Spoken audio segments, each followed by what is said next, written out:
All right, the blue-white breakdown begins, and we have it's special guest springtime, even though it's not quite springtime. And I don't know if I probably have not made this apparent over the years, but I think I've tried to be in my old age a mentor to certain people in this business. Some failed, some succeeded. I tried, like Morty Seinfeld, I tried to make some calls, but I've never really made apparent that this guy, well, I used to call him my agent because he was so helpful early in my career. Mike DeCourcy from the Big Ten Network and the Sporting News, and late of the Pittsburgh Press, and then the Memphis Commercial Appeal, and then the Cincinnati Enquirer. Mike, it's a big news day. Holy crap, Chris Holtmann. Yeah, you sort of felt it coming. The last 2 years started so well, and each of them, one finished poorly, and the other didn't finish, but was heading in the direction of that, certainly. He was going to work there, didn't you? I thought he was a great choice. He did, honestly. I mean, there are lots of different reasons why it didn't work. Ultimately, I think the primary reason that it didn't work, there were a couple. One is that I remember in 2004, I was on my way to the Chicago pre-draft camp, and my cell phone rings. And this is when you could still pick up your cell phone in an automobile without getting into trouble. Didn't you have one of those giant Yes, phones like this, probably? Yeah. So, no, actually, it was probably little teeny because In it the didn't have 90s? it. One of those little A teeny razor. ones. That's right. Yeah. Yes. And that motto was then at Xavier, and this was June of 2004. And Ohio State had just made a change, announced a change, a vacancy in coaching position. And Thad wanted to know my thoughts on the Ohio State job. And my response was to ask him, what's the talent like in Ohio coming up? And he said it's phenomenal. Yeah. And at that point, it was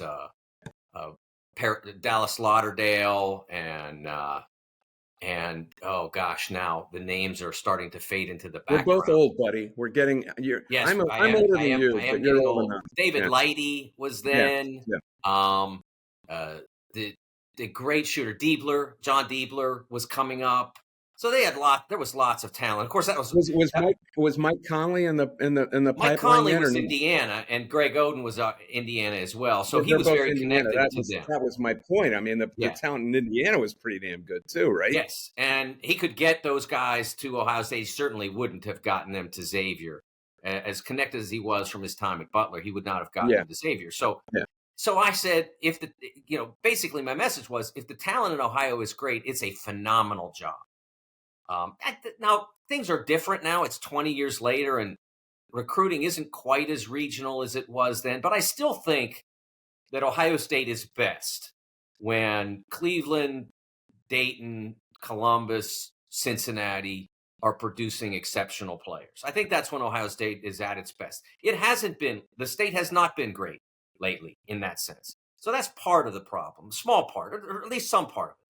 The biggest problem for him with this particular program has been the instant one and done, not the planned one and done, the Kevin Durant one and done. Like, you get Kevin Durant or Anthony Davis or one of those guys, and they come into your program and they go one and done, it's fine, because they're going to absolutely wreck teams while they're there, and then they're going to go on. But the Malachi Branham one and done is the worst thing that can happen to your program, because he's a very good player on a team but he's not a transformational player. Well, let's just put it this way. I mean, 4 years ago, I'm seeing guys like Dwayne Washington and Luther Muhammad come in there, and I'm thinking this guy's going to get it going. I mean, and it was going. I mean, they earned the number 2 seed in 2021. They were going to be a 5 seed in 2020 if we'd had a tournament.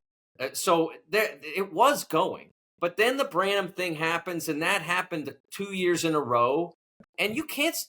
No one survives that. Yeah, no one has survived that. I don't want to spend too much time on Ohio State. This is a Penn State centric podcast, but it's instructive to me for this reason. The expectations at Ohio State, they contrast with Penn State in basketball, and They are so much greater, even at Ohio State, which is ostensibly a football school, that they would step in a transition between ADs, for God's sakes, and school presidents, and make this move in the middle of February. That would never, ever happen at Penn State.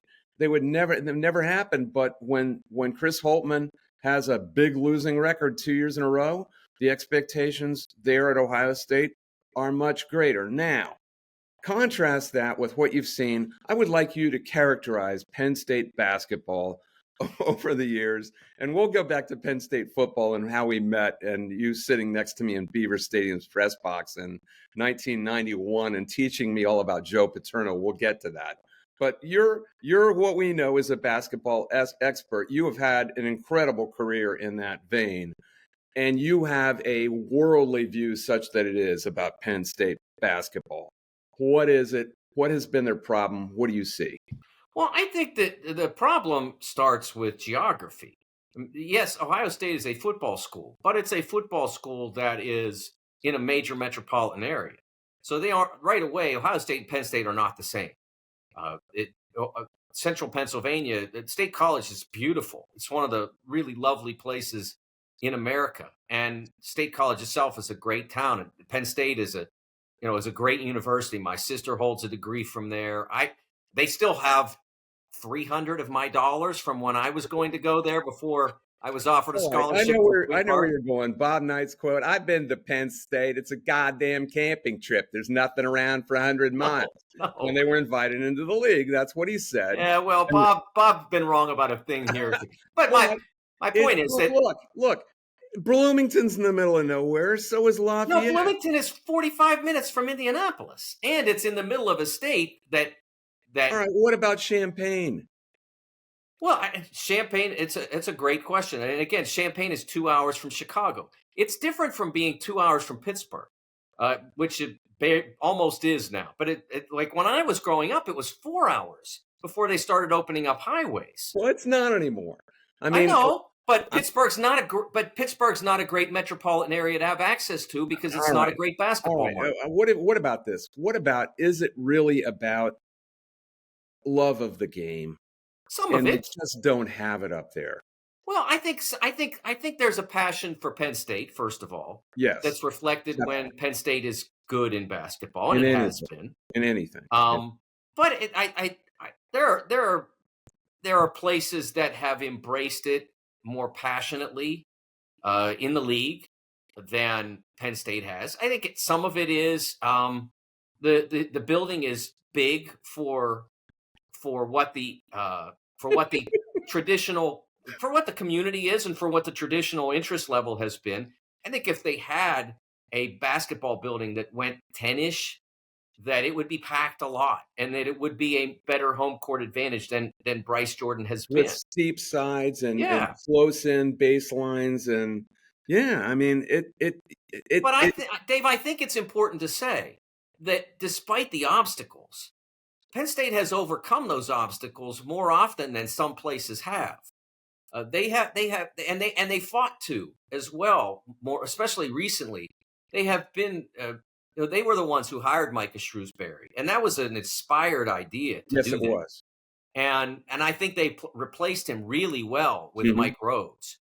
Also, a little bit more obvious choice than Micah was, but still inspired because he had the Pennsylvania connections. Because he coaches an exciting style that might eventually, once it's fully successful, be more energizing for the audience. What about that? I mean, what do you see here? It's a very unique style, especially now. Back when we started, we would see Gary Williams at Ohio State play a style like this, and it was fashionable. Then it kind of went out of fashion. I'm not really sure why, but trapping, three-quarter court trapping press, nobody does that anymore, but Penn State does it. What do you think about what that could do for them? I think that it can be successful. I still think that if you're going to, when they eventually get enough players to pursue deep runs in the NCAA tournament, you have to have more than that. That does not sustain you at the NCAA tournament level most of the time, because when you get into the tournament, you're playing the best teams, and the best teams have guards who can deal with it. And that's eventually they're going to have other elements to their game. I think you saw that. You saw the VCU run in 2011, and it went all the way there, and they played that style. And his isn't exactly the same, but it's conceptually the same. It's fun. It's fun. It's fun to watch.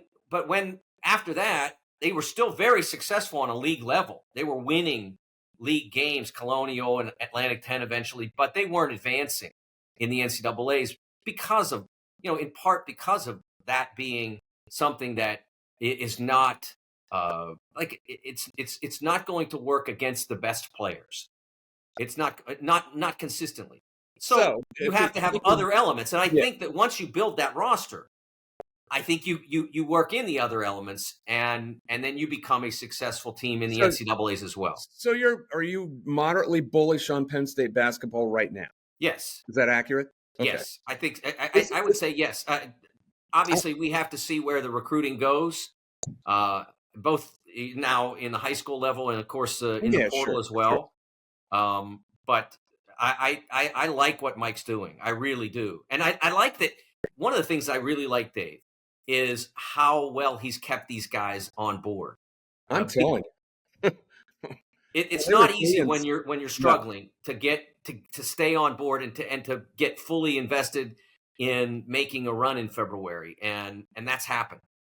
And they haven't shot worth a damn in most of the games from distance, and it's hard when the ball's just not going in the hoop. Sometimes things can come apart. The wheels can come off. People start getting down in the mouth and a little negative. And that is difficult to do. It's difficult to keep them interested in other things. I just got a text from a mutual friend of ours. It was a private text, so I won't say, but it says, Hugs is sober, tanned, and ready. Or the Ohio State job. I don't think that's going to happen. It was a joke text, but that's why I was laughing. I'm sorry.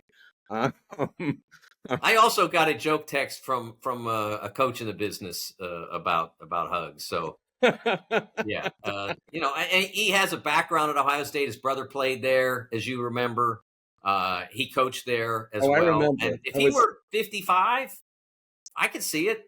But it would never happen. Never happen in Ohio State. I will say, I remember when they hired Jim O'Brien, I went up to the press conference and Gordon Gee saying emphatically that they didn't ever call Bob. And this is when I was covering the Bearcats for the Inquirer. And those quotes, I'm sure that Bob did not appreciate those quotes. Why would you make a point of that? They just see themselves as a little bit of a higher tier. For what reason? I don't know. He's a black hat. He always wanted to be a black hat, and they see themselves as white hats. All right, the scope of the league, maybe it's just me, but I see like an opportunity for an entree for a complete switch around of some of the big names. Maybe Wisconsin and maybe Michigan State. I think maybe it's time for Izzo to step down. I don't think he will. I said it, you didn't, but I see some staleness in that program right now. I'm saying that you don't have to. Wisconsin, just they're still the fourth best team in the league. They're third, aren't they? They're third. Third. I just see some weariness, some tired ideas in these two places. And meanwhile, you've got a couple of schools that are coming out of nowhere, and Minnesota's starting to look like really competitive. Haven't been in forever. You got to go back to Jim Dutcher since they were really. No, not that I can't remember. And when's the last time they were a real factor for a long time in this league? It's been a while. And Northwestern, I don't know if they can sustain this without Boo Buie, who's a transformational player in this league. I mean, he's the best point guard in the league, and has. Did you think that would work when Boo Buie was a bit of a knucklehead for his first 2 years, did some harebrained things, kind of, you didn't know if he would ever grow up. They bring in his half-brother Taylor Battle, and Chris Lowry is another assistant, and all of a sudden, I thought those two hires were just brilliant. I didn't think Taylor Battle was going to work. I thought that was a Hail Mary by Chris Collins. And it's been a brainstorm. But what about Northwestern? Because they're a very tough-minded team right now. I don't know if you can sustain it, but that has an opportunity. They have an opportunity to lift themselves up into the upper tier for good. I mean, I can't believe I'm saying that, but they have a chance. Well, Chris has done an amazing job there, especially given that he pushed that boulder up the hill, got it Oh up man, there, and yeah, then it rolled back down on him. And there were questions about whether they'd ever get back again. And instead, Boo, like you said, Boo was a tough player to watch at times. yeah. His first few years He was a because feral cat. yeah, That's he what made he a was. lot of wild decisions on the floor. Hmm.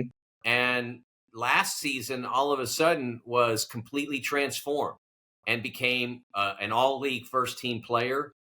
Your first-team All Big Ten. That's a heck of a thing. I mean, it's a major league with a lot of terrific players. To be one of the 5 best players in that league is pretty impressive. And from there, he's continued on in this season to be even better. It's been really cool to watch. I have a lot of respect for Chris in that he continued to fight and continued to. And one of the things that I really like about Chris, there are coaches in all businesses that are afraid to bring in people who, if they make obvious changes based on the addition of those people, they'll get credit. And I can't have that. I can't have that in my program because it's all got to be about me. When if you remember in 2017 when they made the tournament for the first time, they had a huge victory over Michigan at home that they had to have in order to make it. And it was on a pass a baseball pass, length of the court to Derek Pardon, who finished the play. It was kind of Leitner-ish. And when I called to do a story about that play, right away it was Brian James drew that up. It wasn't, oh, look at me. That's yeah. cool. And he's done the same with Chris and what Chris has done for their defense. Chris Lowry, what he's done for their defense. Chris was a phenomenal defensive coach. He built an incredible defense in the early 2000s. Illinois State? Southern Illinois. Yeah, Southern Illinois. Yeah. Which, what about Southern Illinois? I mean, they've given the Big Ten Lance Jones, Domask. I mean, what was going on in that program? And I don't even know who the coach was there. That two of the most interesting, maybe the most interesting imports in this season. What's amazing about that, Dave, is that those are 2 of the best players in the Big Ten. 5 best, 10 best, 15 best, somewhere in there.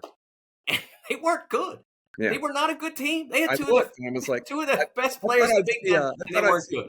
I thought I'd see an under-the-radar NCAA team that I just didn't notice, and I was like, yeah. But that's the portal, and that's these days, and those are the guys you're looking for, and it's the reason Chip Kelly left UCLA, and it's the reason Jeff Hafley left Boston College is a lot of let's call time out on that, okay? Let me finish. It's the reason that a lot of the low power conference schools, they're going to get cherry picked all the time because they don't have the wherewithal to keep guys. And I agree with that. Certainly goes for mid majors in college basketball. It's going to be awfully tough the way the portal in NIL is, because I don't know how you compete, but that's a whole nother conversation. We have to rewind, because I can't have you on without doing this, to get your now. Let's see. How old are you? It's 1991. You're at the Pittsburgh Press, and you've covered Penn State football for how many years at this point? 3, 4? At that point, it was. I think I'd been through 7 full seasons at that point, and that was 7. my age. I didn't know that. How old are you in 1991? Do I have to say? Well, I think people can do the math. Yeah, I would have been 31. All right. You were my tutor on what this was all about, because that was my first season on the beat. You're on my left in the Beaver Stadium press box. And I will never forget what a learning experience it was, just sitting there having you talk to me about Joe Paterno. Now, it's all water under the bridge. What was that experience like for you in total? I won't point you in any direction in specific, but I know basketball was always your sport. But it's good for sports writers to have a breadth of experience, just like it's good for athletes to play different sports. Well, when I started on football, first of all, I lived in Pittsburgh, so football is going to be like our big thing. That's why I was covering Penn State on the staff of the Pittsburgh Press, you're going to cover some football. And so I covered Penn State, and they kind of made me cover football for a while before they'd let me have basketball. They wanted me to prove that I could do a beat. I really believe that. Made you cover football. You really didn't really enjoy it that much, did you? Well, I didn't. No, I enjoyed it less the more I did it. But the idea was that I would earn what I wanted, which was college basketball, based on how I did on the football beat and on high schools and things like that. They never said that, but I'm convinced that's what happened. And so for me, I've written about this before, and so I don't feel uncomfortable sharing it. First of all, Joe was, in the end, the best journalism education I could have ever had. Because... Why? Well, because when I went there, he had a reputation of being the perfect college football coach. And what always puzzled me about covering him was that, with as well as he had been treated by the media, he was fairly hostile with most of the media, and particularly with me.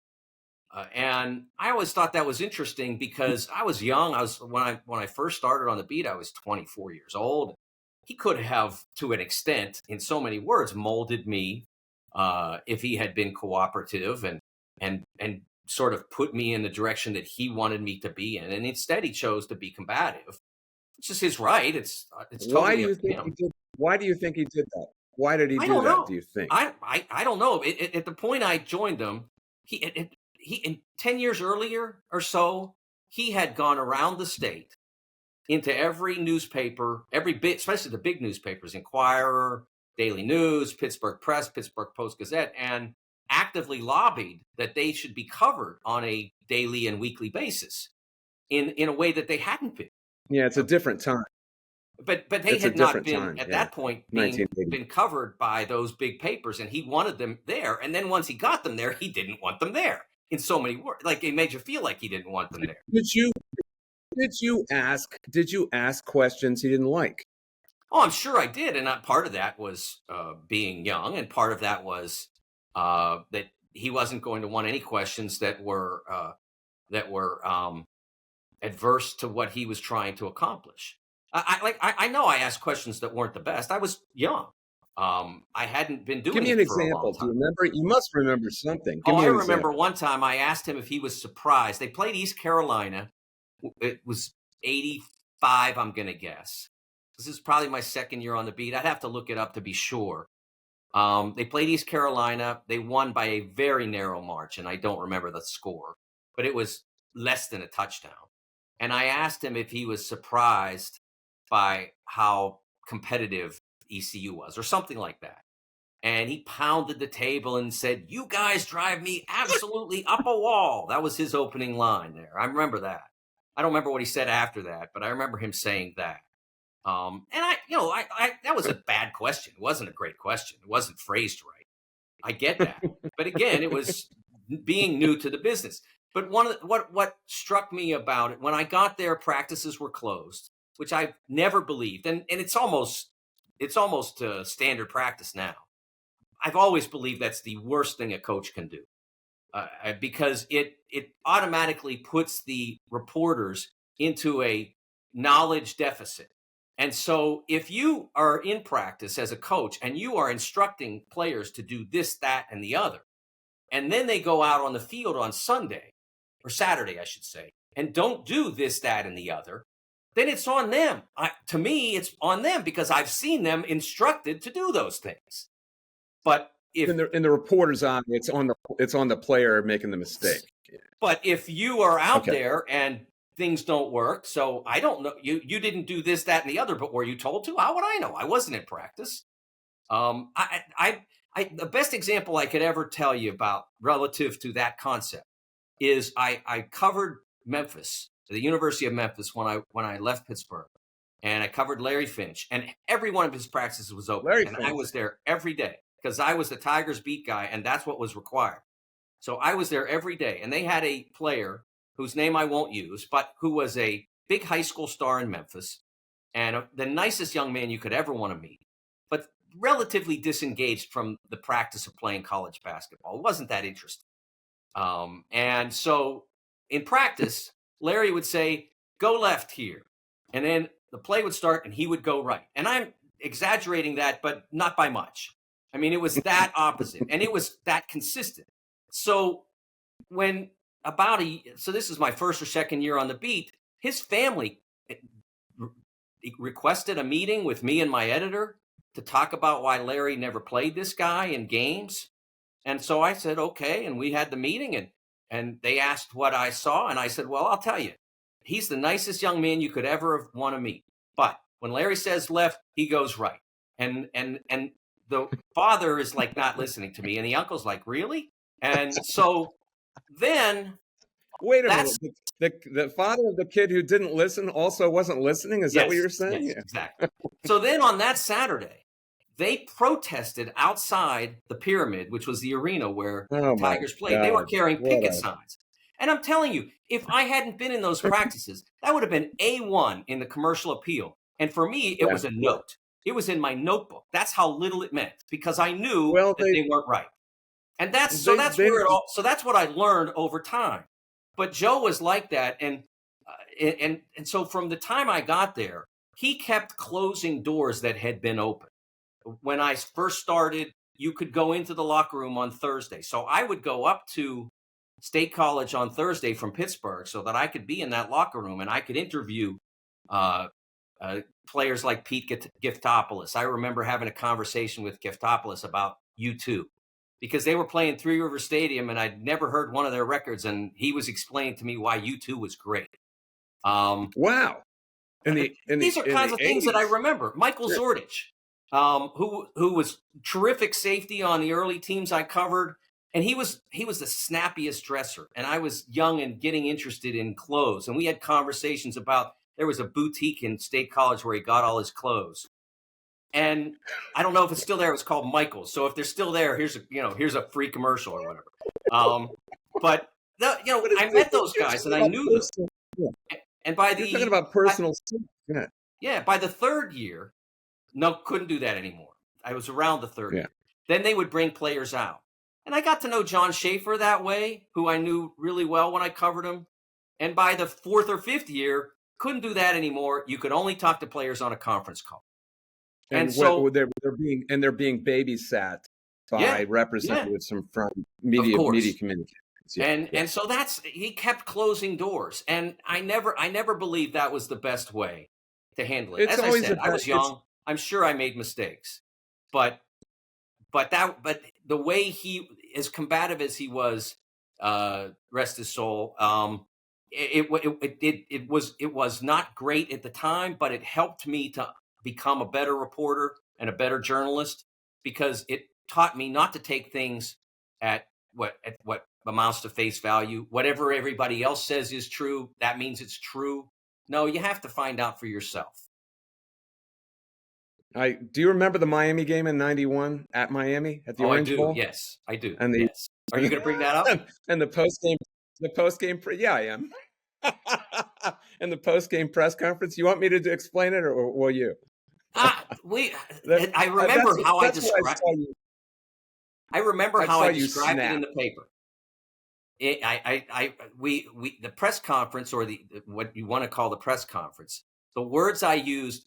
A leaking, stinking armpit of the Orange Bowl Stadium. That's where it was held. That's the way I described it. And that's one of my favorite descriptors ever.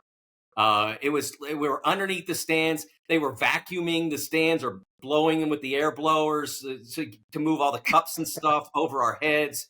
Could not hear a single word that Tony Sacco said. The Orange Bowl, under any circumstance, the Orange Bowl was not the best smelling place anyway. No, but go ahead. Yeah.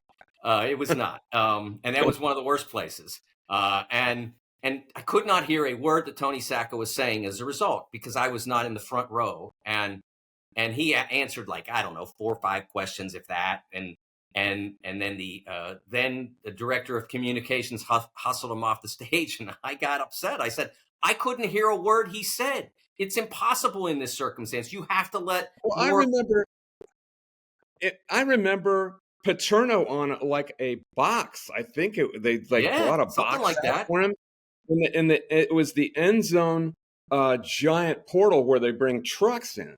Right. That's what I'm remembering. Yeah, that's the leaking, stinking armpit. Yes. And yes.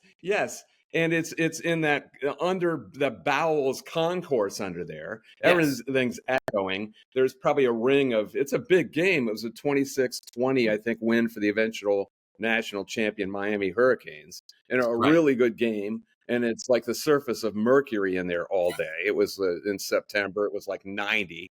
And so we're all just sweaty. And there was no air conditioning in that press box. And we're all sweaty and miserable anyway. And then you can't hear Paterno because he mumbles everything anyway. And I'm a young reporter. I'm like, is this the way it is all the time? This is my third game on the beat. And I remember you just snapping. And and I just talked to Bud Tallman like 3 weeks ago because he sent me a wonderful note from my retirement. And we've long since patched up our differences, but you just went ballistic. I probably have embellished this in my mind because I was so impressed, because like, wow, this guy is a hard ass. This is the kind of reporter I want to be, not accept this sort of ridiculous situation. And that was one way that you were my mentor. Between media relations, the coach in the media, it doesn't have to be an adversarial relationship, but it should be a little bit of a push-pull, if you're treated that way. Or if the coach is really pissed off at something you've written and you were wrong, you ought to be able to scream at each other a little. It's okay. But in these situations, you can't just accept it. And I learned that from you. I thought it was great. I'm still impressed. I've made mistakes in my career. I don't hold myself up as perfect. There was a very prominent coach, a coach who has won a national championship within the time I covered college basketball, about whom I made an assumption relative to a conference initiative, let's say, and I made that assumption and wrote it, and he was mad, and instead of just say who it is. It's probably I don't want. It was private. But I saw him at the Peach Jam immediately subsequent to writing that, and I sat. I don't know whether he sat down next to me on purpose or I sat down just to say hi, and he told me that he was upset about it. He told me his wife said that he should call me, and he never did. And then he explained what had happened and that I had been wrong, and I apologized, and that covered it. And we were great after that. And I was wrong. I wasn't wrong about that initiative, but I was wrong about his role in it. And so we covered that easily. And partly because I had shown him in the past that I could be trusted and that I understood, what you were trying. You were trying to be right. You just made a mistake. Yes. But I had shown him in the past that I was right when others were wrong. And so he trusted that it was an honest mistake, but it was a mistake. And I felt bad about making. I still feel bad about it.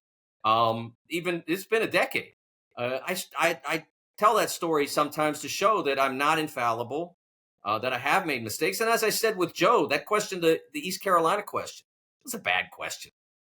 There's no doubt about that. And it was fairly early in the press conference. I was one of the first one or two people to get my hand up or whatever.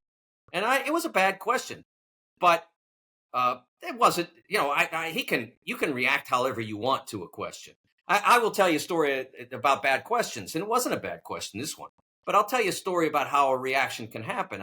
I was covering the Pirates, my first beat, of which I will freely admit I was among the poorest baseball writers in history. Maybe not baseball writers, but baseball journalists. I was really bad at baseball.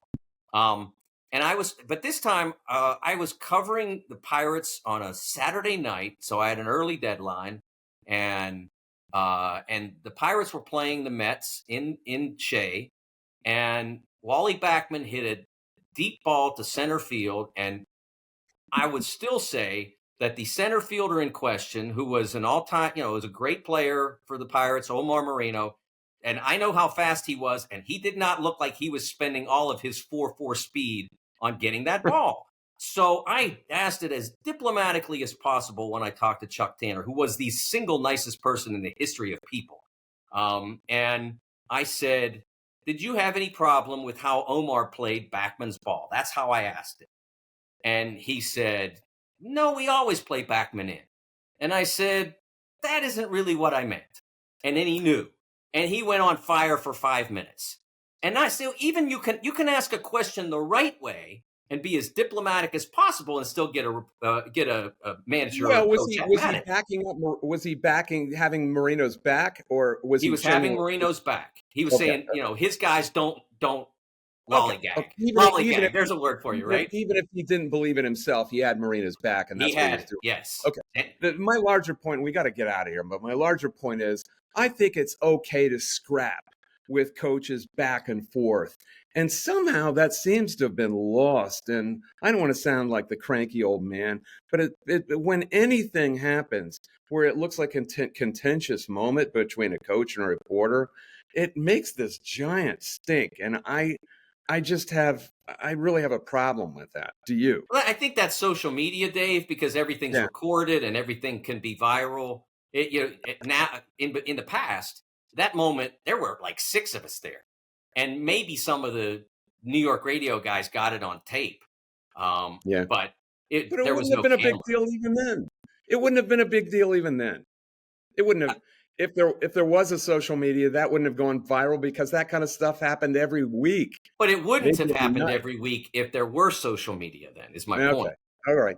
Maybe you're right. I mean, if there had been somebody standing next to me with a phone and filming it, and he still did that, it would have been all over Twitter within 3 seconds.